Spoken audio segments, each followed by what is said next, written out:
¿Qué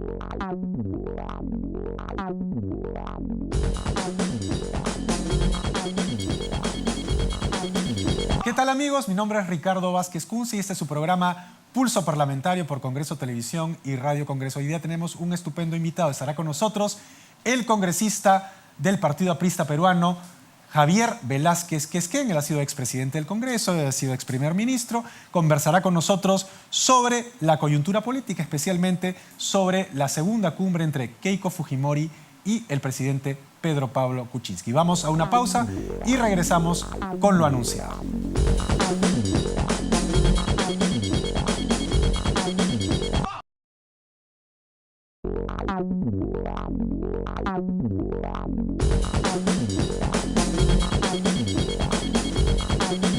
Amigos, regresamos con lo anunciado. Tenemos el gran placer de tener con nosotros al congresista Javier Velázquez Quezquén del Partido Aprista Peruano. ¿Qué tal, Ricardo? Buenos días. Un congresista que ya tiene varios periodos legislativos, ha sido ex presidente del Consejo de Ministros, así que tiene una amplia experiencia política.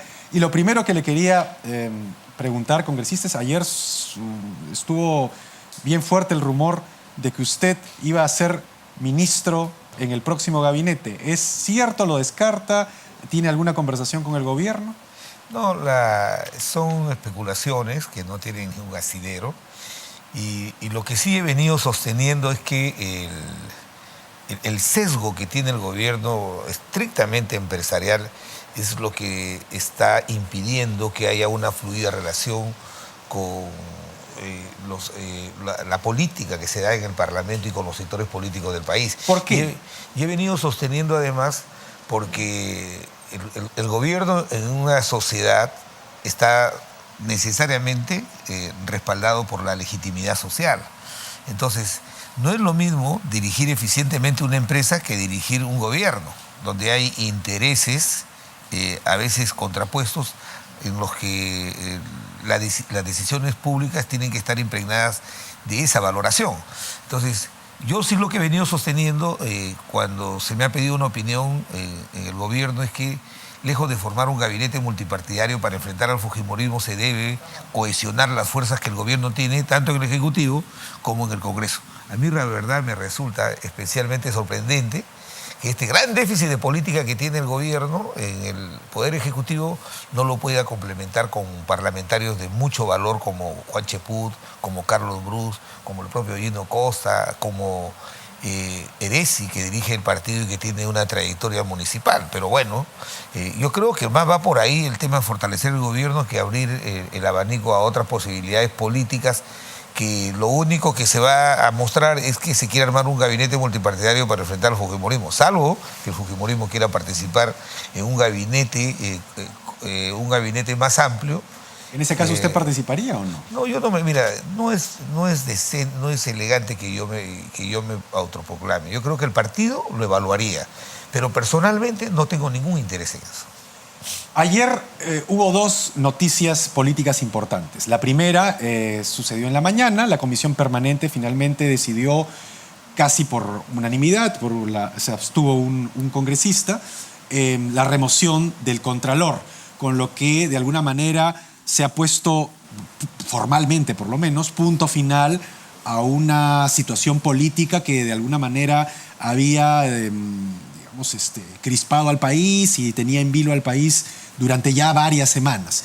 Y el segundo hecho político se realizó por la tarde con la carta de la líder de la, oposición mayoritaria, la señora Keiko Fujimori, al presidente de la República, proponiéndole una reunión para, conversar sobre dos temas puntuales y sugiriéndole la presencia en esa reunión del doctor Luis Bedoya Reyes, que es el patriarca, del PPC. Esa carta fue respondida en horas de la noche por el presidente. El presidente aceptó esa reunión en Palacio de Gobierno, pero descartó la presencia del doctor Bedoya. ¿Qué se puede esperar de esta reunión? ¿Cómo, evalúa usted tanto la solicitud de reunión de la señora Fujimori como la respuesta del presidente de la República? Primero, con relación a la remoción del Contralor. Usted ha sido uno de los, de los personajes yo fui más... el que propuse la remoción. Y a contrapelo de lo que muchos dicen, que aquí en el Congreso las cosas se manejan por intereses partidarios y de bancadas, lo que muestra este resultado es que cuando uno sustenta bien un hecho y eso tiene un contenido de defender los intereses del país, las bancadas se van sumando, fíjese. Solitariamente inicié esta solicitud, inclusive en mi bancada hubieron parlamentarios que decían que era a título personal y ha terminado casi votada la remoción por consenso. Eso muestra el alto nivel de responsabilidad que tiene ahora este Parlamento. Yo creo que lo más importante que hay que relevar del Congreso ahora es que nunca más será una mesa de partes. Y dos. ¿Eso por qué? Porque, digamos, ha cambiado la composición, digamos, de las fuerzas, ¿no? Porque, por lo general, los congresos son mesas de parte del Ejecutivo cuando se compone una mayoría entre el Poder Legislativo que acompaña al Poder Ejecutivo. Digamos, los partidarios, digamos, del poder del partido de turno, de alguna manera apoyan pues al Ejecutivo. En este caso no se ha dado esa situación por una situación, digamos, de la soberanía popular que Ricardo, ha votado una... Así es. Tú dijiste algo importante al hacer esta primera reflexión. Esta es una crisis política, pero quiero que el país sepa que esta crisis se origina en el gobierno. En el gobierno, cuando vienen estas reuniones irregulares, extrañas, esta entrega casi total del gobierno a sacar este proyecto chinchero, que a muchos nos ha hecho ya dudar si verdaderamente un proyecto en el contexto de las grandes inversiones públicas que se movilizan hoy día en el país, 500 millones de dólares puede significar que el gobierno sacrifique 2 ministros, que extienda una crisis política por más de 30 días. ¿Para usted había algo más que un interés, digamos, por la inversión privada en un proyecto importante o digamos, eso de alguna manera se relaciona con su visión empresarial del gabinete? Más por creer porque el gobierno, como ha puesto en el gabinete puro empresario, tecnócrata, creen que son un directorio y que toman las decisiones y el resto tienen que cumplirlas. El Parlamento no va a hacer eso, y lo saben, no va a hacer eso. Podemos ayudar al gobierno a impulsar políticas públicas en beneficio del país, pero de ninguna manera el Parlamento se puede someter. Hoy más que nunca, con este tipo de reuniones extrañas, que inclusive hemos terminado removiendo al Contralor, tenemos que estar más atentos para que mañana no se culpe a la política, ya no de hacer las cosas mal, sino de dejarlas pasar. Entonces yo creo que este Parlamento está reivindicando eso, su capacidad fiscalizadora de control político. Acá yo normalmente no estoy cada mes pidiendo remociones de funcionarios, qué sé yo, Lo que yo sí creo que era un momento en que al ver actuar a este señor destempladamente, actuando políticamente y queriendo paralizar las inversiones y además reverdeciendo lo que nosotros le cuestionamos hace un año. Es que no tenía la capacidad para conducir esa institución. Por eso es que el nacionalismo, con Perú Posible, con Acción Popular, inclusive Alianza para el Progreso y Fuerzas Independientes, cerraron al paso a algo que el fujimorismo y nosotros pedíamos. Evaluarlo, o sea, escucharlo, que nos levantara las dudas que ese señor tenía en ese entonces. ¿Por qué no se evaluó? Porque se decía ¿qué? Decían que lo que nosotros queríamos era dilatar el proceso de elección. No hay que olvidar que en ese contexto ya el fujimorismo había elegido sus parlamentarios para este periodo y eran 73. Yo decía, sí, lo que quieren es dilatar la elección para que el fujimorismo ponga su contralor. Pero además, nosotros le decíamos, no nos oponíamos a la elección, denos unas horas para que el señor venga y explique el tema de los inmuebles, el tema de su trayectoria profesional. Nunca se ha sabido qué actividades realizaba este señor antes de entrar a la Contraloría. Porque se decía que era de carrera, por eso que de alguna manera no necesitaba ser evaluado, puesto que su carrera lo evaluaba. Como una cosa es ser un trabajador de carrera, otra cosa es dirigir una institución como esta, que es la cabeza del Sistema Nacional de Control, y que no solamente la fisonomía de ese técnico, de ese funcionario, tiene que estar impregnada de una reconocida trayectoria profesional, sino una solvencia moral. En una palabra, ¿cuál fue el pecado del Contralor? Porque no se ha levantado ningún ilícito.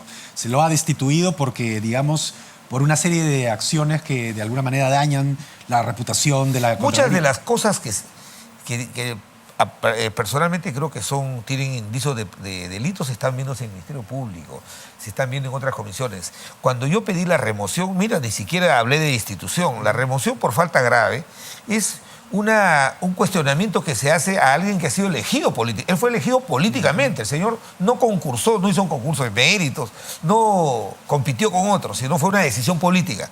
Entonces, esa decisión política tiene que tener un elemento sustancial que la sustente, que sea la idoneidad del funcionario para ese cargo, como un ministro. Lamentablemente, la ley del Sistema Nacional de Control dice que él tiene rango de ministro, pero a él no se le podía interpelar y censurar.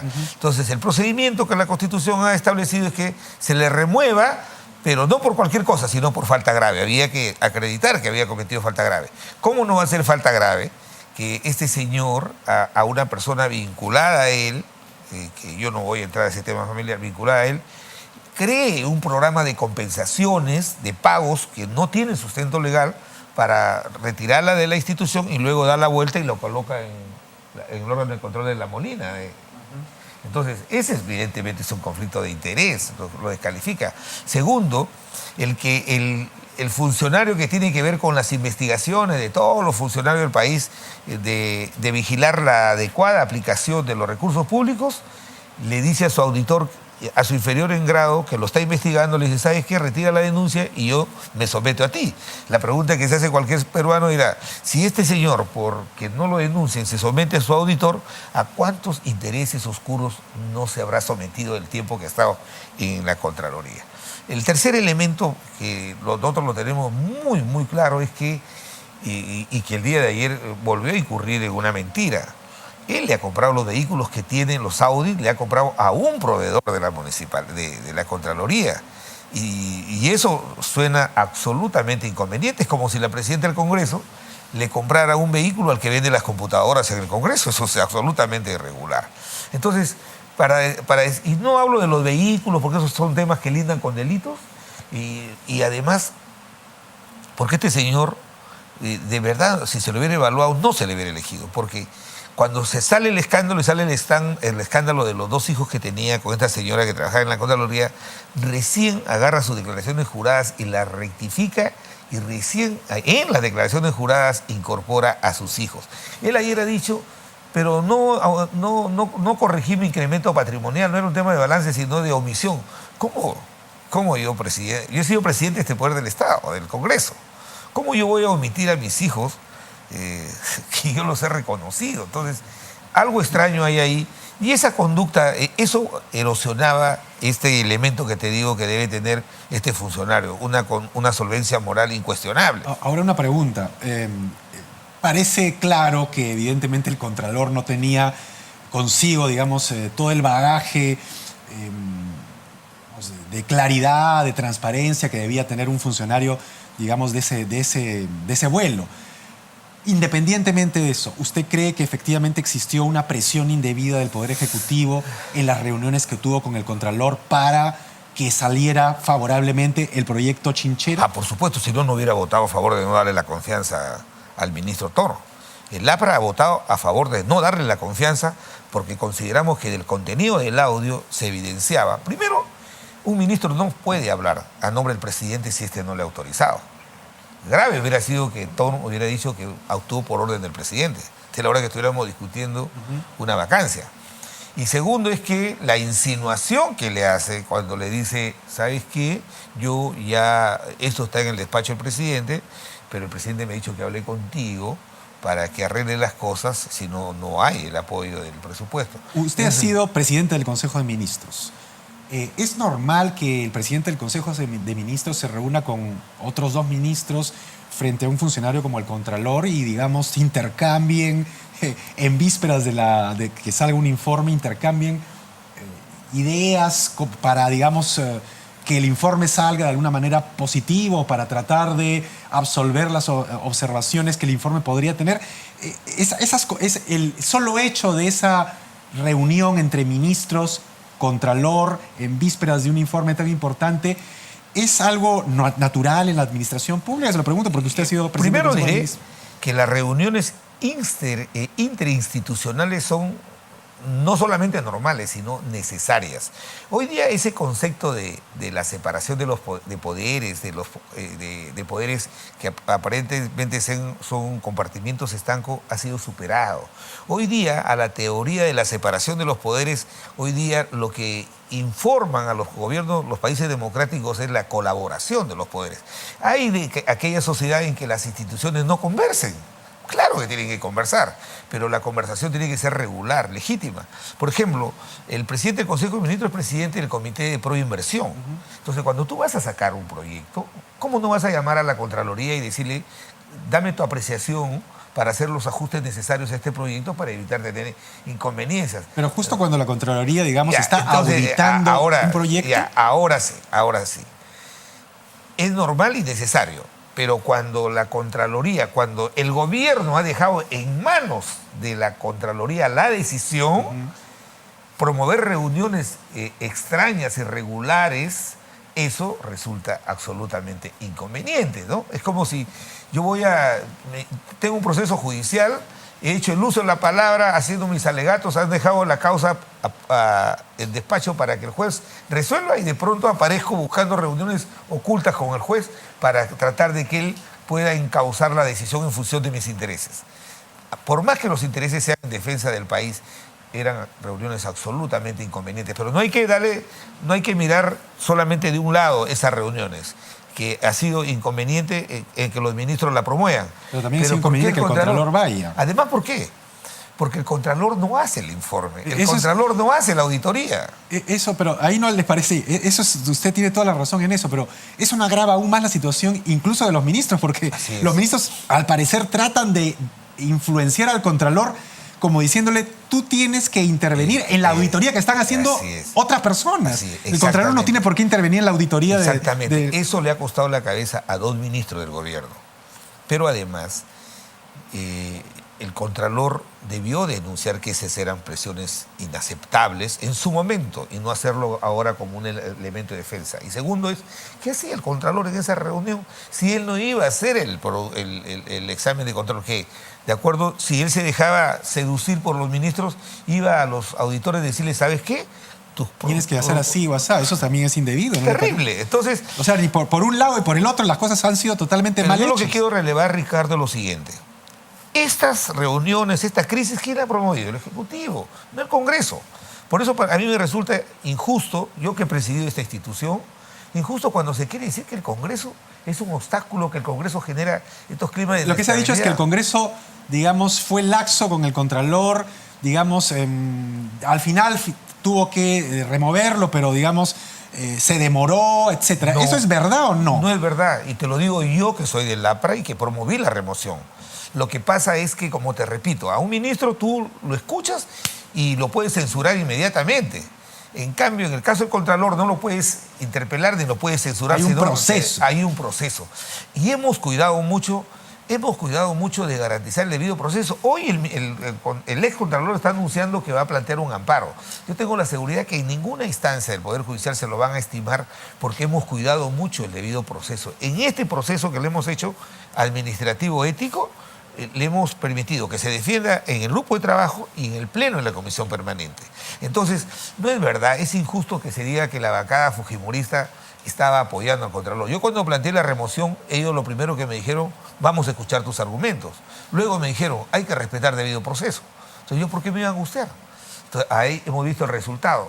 Y no es producto de la presión que han tenido ellos, sino es producto del conocimiento cabal de las causas que uno imputaba, de que ha habido un proceso que lo ha llevado el Marco Arana, que no es fujimorista, y que ha convencido a la representación. Tampoco es que nosotros tengamos que desangrarnos diciendo sí, que ellos no quieren apoyar, cuando no ha habido esa intencionalidad. Además, te hubiera dicho lo siguiente, yo he presidido el Congreso.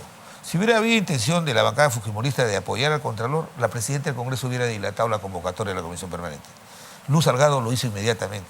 Lo hizo inmediatamente para instalar el grupo de trabajo de la investigación y lo hizo inmediatamente, tuvo el informe. ¿Dónde está el falso sentido de cuerpo que el fujimorismo quería hacer con el Contralor?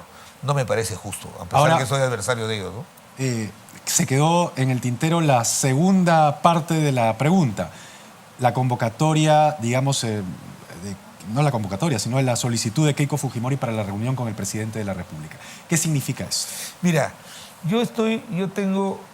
estoy complacido de que, y reconozco la habilidad de la señora Keiko Fujimori de haber audazmente tomado la iniciativa de promover un diálogo con el gobierno. ¿Ya? La reconozco porque normalmente quien pide el diálogo es el gobierno. Ajá. Para reunirse con los opositores en el Congreso para tratar de establecer una línea común de trabajo sobre puntos fundamentales en beneficio del país. Hay voces que dicen que de alguna manera la señora Fujimori se ha visto obligada a pedir el diálogo por la actuación de su hermano durante estas 2 últimas semanas en los medios de comunicación, que pedían un diálogo y que trataban de, digamos, de dejarla a ella y a su bancada como personas que no querían dialogar y eran intolerantes, etc. ¿A usted le parece que esa apreciación es justa o no? Puede ser un elemento que manejen los adversarios de la señora Keiko Fujimori, pero si todas estas especulaciones tú las puedes tasar es a través de las encuestas. Y si tú ves la última encuesta en apoyo, todos los líderes políticos caen menos la lideresa de Fuerza Popular. Entonces, yo creo que ellos también se manejan en función de la encuesta, pero a lo que me quiero decir es lo sustancial. Mira, la señora da la iniciativa. Durante 10 meses le han venido diciendo que no habla, que está dolida por la derrota. Ella le pide diálogo y yo creo que la cortesía y las formas como el gobierno ha respondido no son las adecuadas. Nuevamente aparece el perfil empresarial. ¿Por qué? Ella pide un diálogo, le dice, podemos dialogar, estoy preocupada por los temas económicos y políticos y podemos dialogar sobre el tema de la reconstrucción y la lucha anticorrupción. Y le sugiero que tenga en consideración, si es posible, que en esa reunión pueda estar presente el doctor Luis Bedoya Reyes. ¿Cuál es la respuesta del gobierno? Sí, nos vamos a reunir el martes a las 4 de la tarde, no quiero mediador, y lo que conversemos lo vamos a mandar al Acuerdo Nacional. O sea, la instrumentalización de lo que converse lo va a mandar al Acuerdo Nacional. ¿Qué significa el Acuerdo Nacional? Porque, digamos, suena muy, muy interesante, el nombre es tiene mucha, digamos, suena bien, ¿no? Pero exactamente para que el público entienda qué cosa es el Acuerdo Nacional, donde el presidente quiere llevar la consecuencia del diálogo entre Keiko Fujimori y él.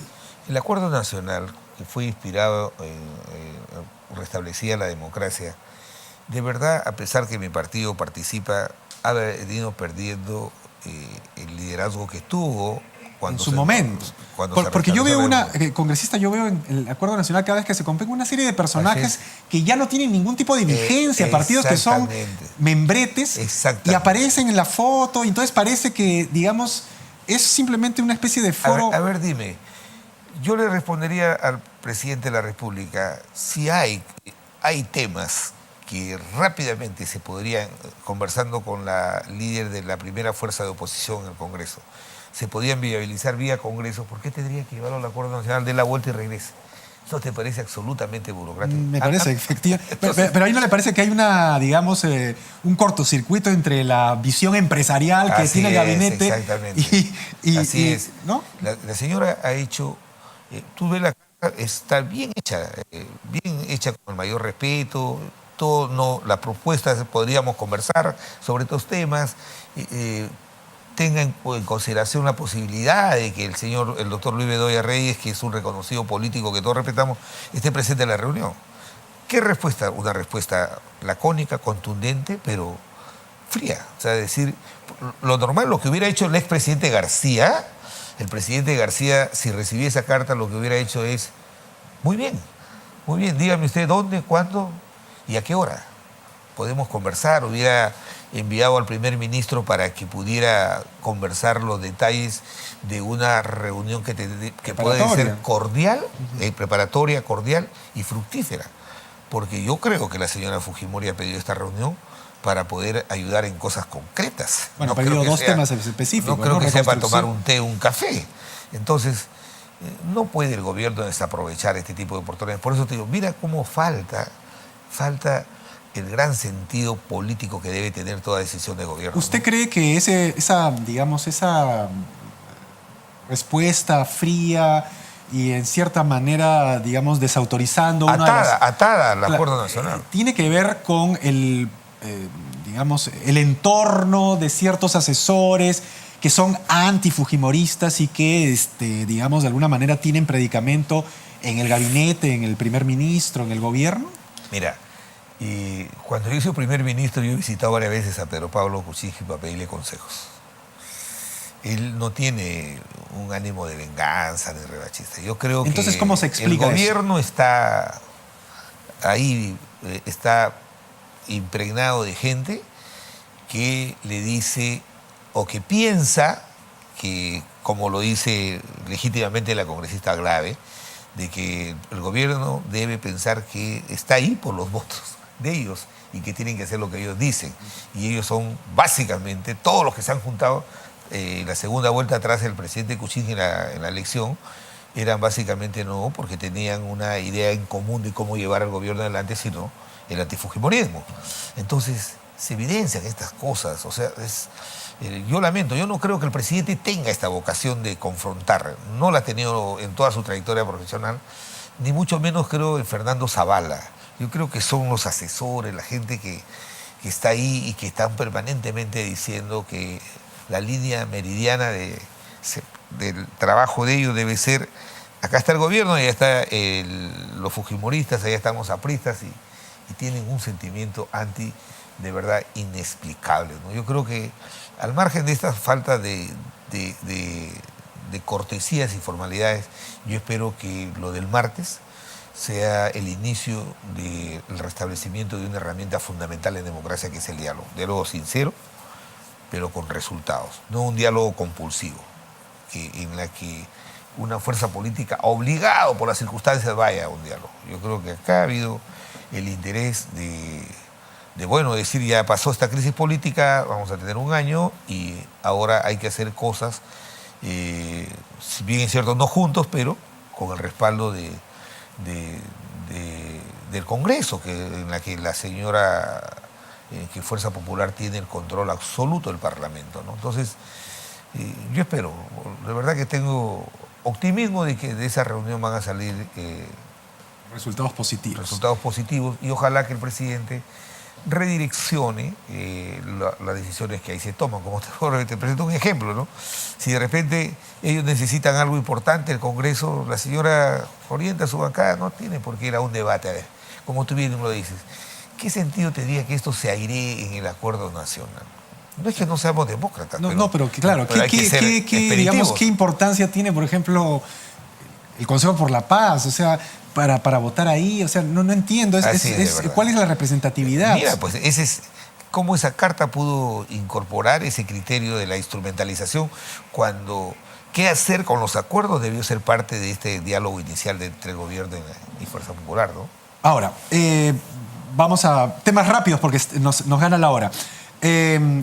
La actitud de Kenji Fujimori con respecto a su partido y su bancada. Hoy día nos hemos venido a enterar que ha sido sometido a disciplina. ¿Qué le parece la actitud de Kenji Fujimori estas últimas semanas? Me parece muy bien. Yo creo que un partido democrático que ha crecido rápidamente,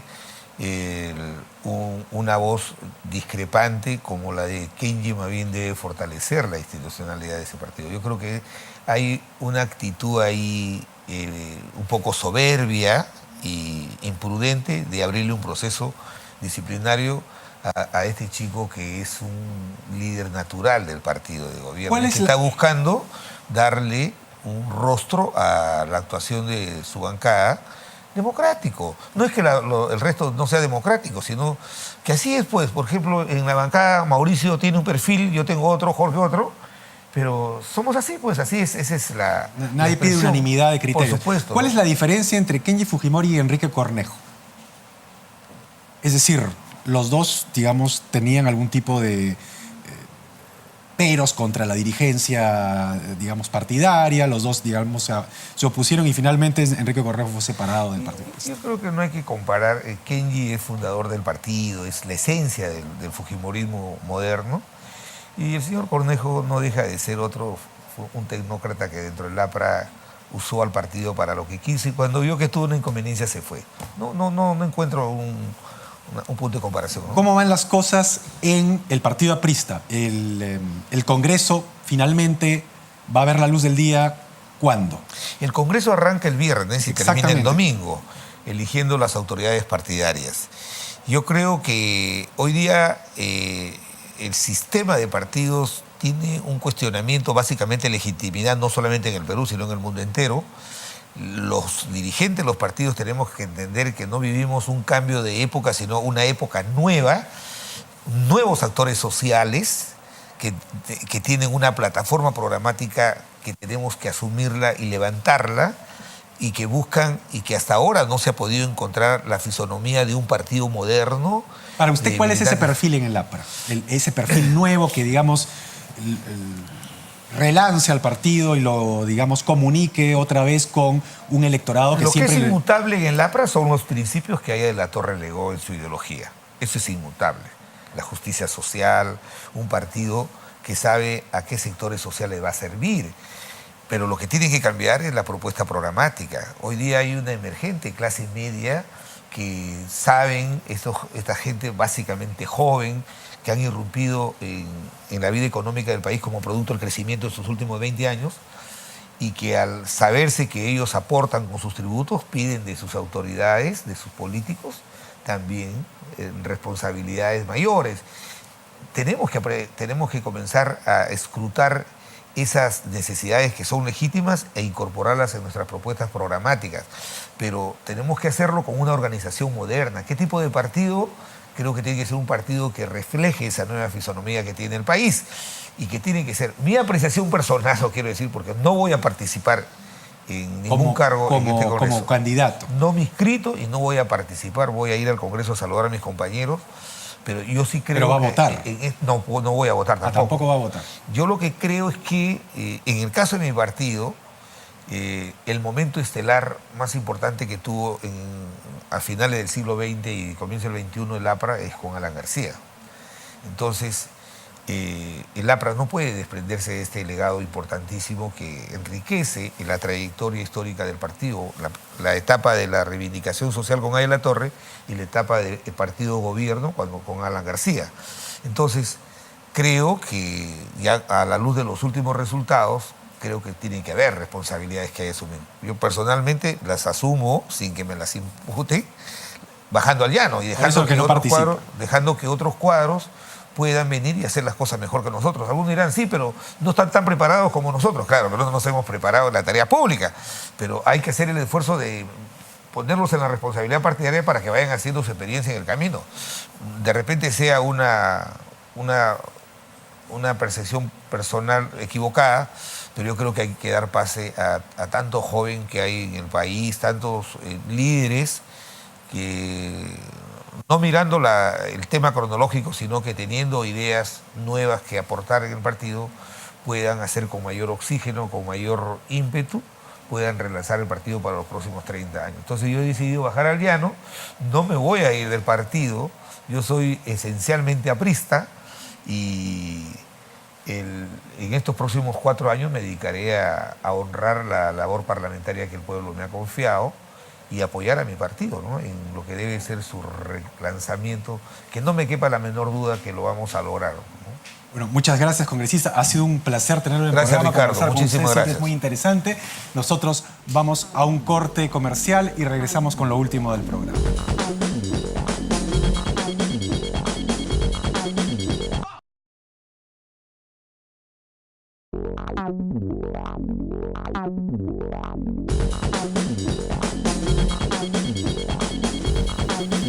Bien, amigos, no hay tiempo para más. Conmigo será hasta una siguiente emisión de Pulso Parlamentario por Congreso Televisión y Radio Congreso.